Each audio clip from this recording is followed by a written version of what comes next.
मुसलमानों से कहते कहो भारत माता की जय। क्या कहते? कहो भारत माता की जय। अच्छा, फिर भी हम मान लेते हैं कि भारत माता की जय बोलना है। क्या बोलना है? भारत माता की जय। तो सवाल पूछो इनसे कि भाई ये भारत माता है कौन?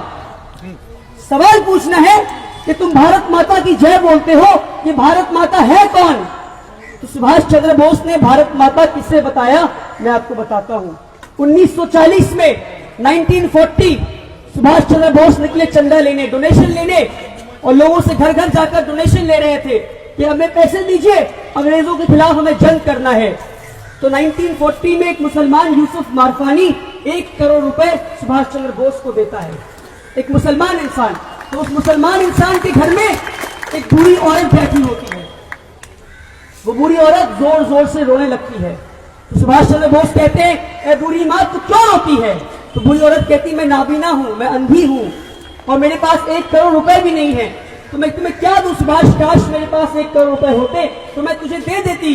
वो मुसलमान बूढ़ी औरत से सुभाष चंद्र बोस कहते हैं, अरे बूढ़ी माँ तू नाबीना है, तू कमजोर है, तेरे पास 1 करोड़ रुपए भी नहीं, पर तेरे पास एक नौजवान बेटा है शहनवाज खान, तू मुझे दे दे, वो मेरे फौज में दाखिल होगा। और वो शहनवाज खान कैप्टन शहनवाज खान बनते हैं नेताजी के फौज के। और जब वो अंग्रेजों से लड़ते हुए शहीद हो जाते हैं शहनवाज खान, तो नेताजी उस बूढ़ी माँ को पूरे फौज के सामने खड़ा करते हैं।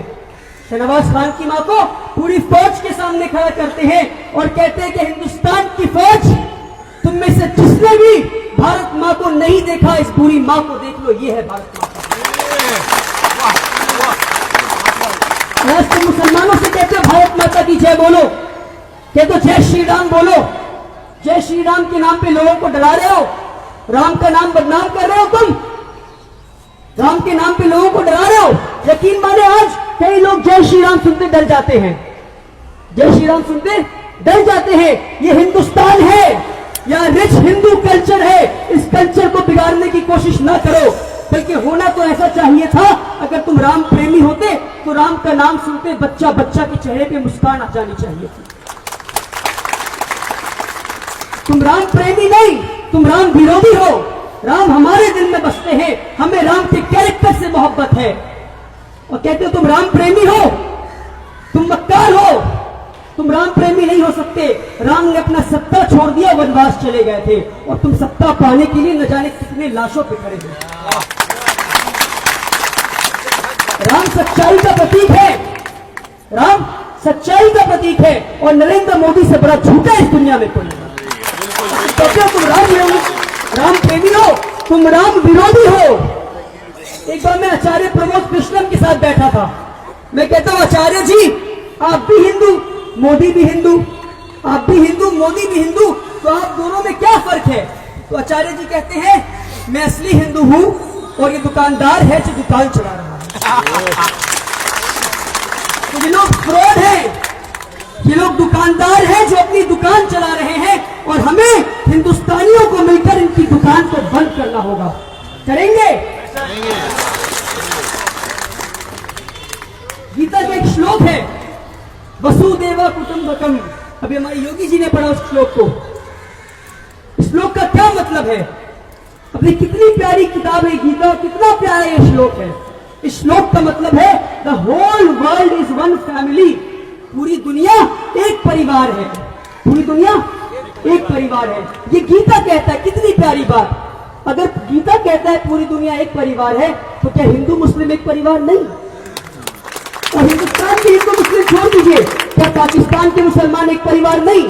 ये मैं नहीं कह रहा कि पाकिस्तान के मुसलमान हमारे परिवार हैं, मैं नहीं कह रहा, ये गीता कह रहा है, और मैं गीता को मानता हूं, और इसलिए मैं भी कह रहा हूं कि पाकिस्तान के मुसलमान हमारे परिवार, हिंदुस्तान के मुसलमान हमारे परिवार, बांग्लादेश के मुसलमान हमारे परिवार, बल्कि पूरी दुनिया हमारी परिवार है। ये गीता कहता है।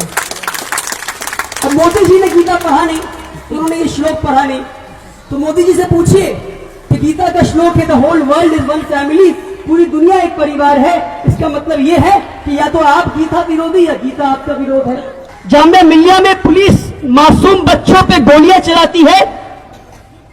उत्तर प्रदेश में 20 से ज्यादा लोग मारे जाते हैं, आसाम में 6 से ज्यादा लोग मारे जाते हैं, और ट्विटर पे आज ऐसे लोग हैं जो ट्वीट करते हैं और लिखते हैं अमित शाह 2002 गुजरात राइट फिर से करो।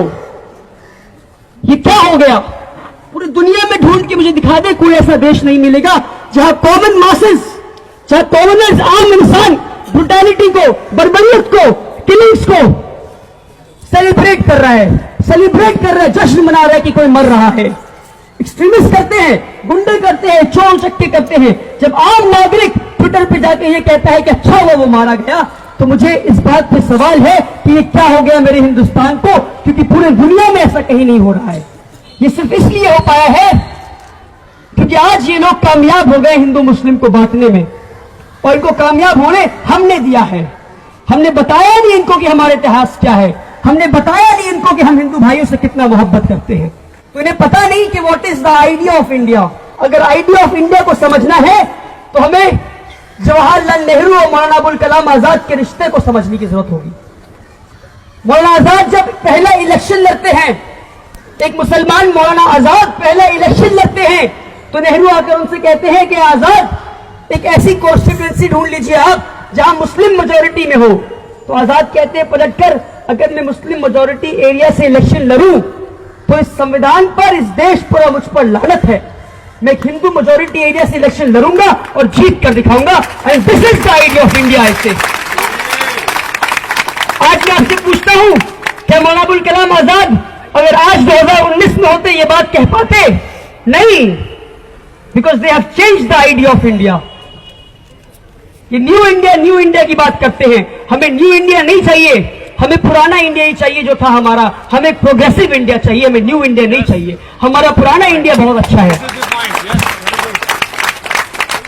अगर आपको आइडिया ऑफ इंडिया समझना है तो आपको राम प्रसाद बिस्मिल और अशफाकुल्लाह खान के रिश्ते को समझने की जरूरत है। 19 दिसंबर 1927 में अशफाकुल्लाह खान और राम प्रसाद बिस्मिल को फांसी की सजा सुना दी गई। एक मुसलमान और एक हिंदू दोस्त को फांसी की सजा सुना दी गई। तो राम प्रसाद बिस्मिल अशफाकुल्लाह खान से कहते हैं कि मेरे दोस्त तू फिक्र ना कर, हम फिर से जन्म लेंगे और इस मिट्टी के लिए फिर से जान देंगे। तो अशफाकुल्लाह खान एक मुसलमान, वो तो फिर से जन्म लेने में विश्वास नहीं करते, यकीन नहीं रखते, पूर्ण जन्म में विश्वास नहीं रखते। तो अशफाकुल्लाह खान बहुत सोचे और सोचकर ठहर कर बोलते हैं, क्या कहते हैं कि मेरे दोस्त राम प्रसाद बिस्मिल, मैं फिर से जन्म लूंगा या नहीं लूंगा मुझे नहीं मालूम, मगर हां अगर मेरी मुलाकात खुदा से हुई तो ये गुजारिश करूंगा कि मुझे जन्नत के बदले पूर्ण जन्म दे दे ताकि मैं फिर से इस मिट्टी के लिए शहीद हो पाऊं। ये है हिंदुस्तान के इतिहास। रानी लक्ष्मीबाई का नाम सुना है, खूब लगी मर्दानी, वो तो झांसी वाली रानी। रानी लक्ष्मीबाई का नाम बताया गया आपको, मगर आपको आधी अधूरी इतिहास बताई गई है। रानी लक्ष्मीबाई अंग्रेजों के खिलाफ जंग लड़ रही थी, ये तो बताया गया आपको, मगर उनके फौज को कौन लीड कर रहा था ये नहीं बताया गया आपको। उनके फौज को एक मुसलमान मीर बख्शी सली लीड कर रहे थे। जब मीर बख्शी सली, एक मुसलमान, रानी लक्ष्मीबाई की फौज अंग्रेजों के किले में पहुंचते हैं, तो रानी लक्ष्मीबाई कहती है कि मीर बख्शी सली तू किले के दरवाजे के सामने खड़ा है, दरवाजा क्यों नहीं तोड़ता?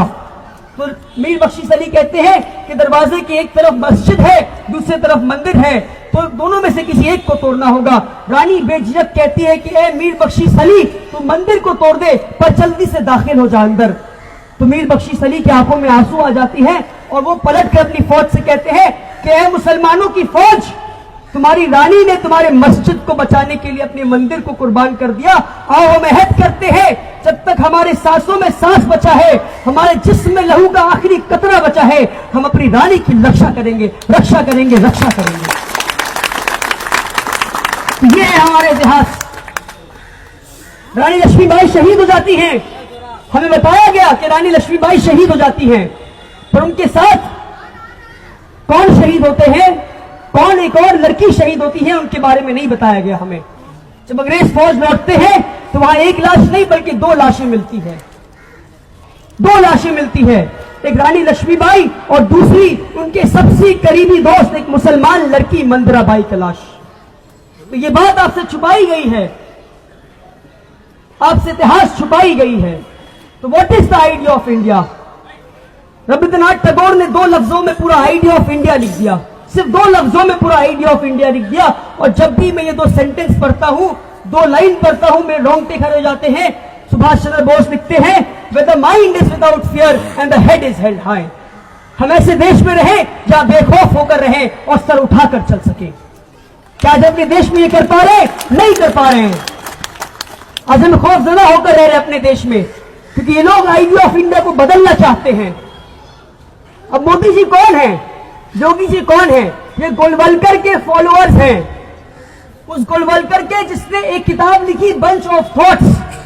उस किताब में लिखता है कि जो हिटलर ने किया वो सही किया। और मोदी जी उस किताब के फॉलोअर हैं, गोलवलकर के फॉलोअर हैं। मोदी जी सावरकर के फॉलोअर हैं, जिसने 6 एपिक्स ऑफ हिस्ट्री में एक बात लिखी कि अगर सत्ता हासिल करने के लिए औरतों का बलात्कार करना हो तो तुम कर सकते हो। मोदी जी उस सावरकर के फॉलोअर हैं। इसलिए मैं कहता हूं कि जो हिटलर की चाल चलेगा वो हिटलर की मौत मरेगा।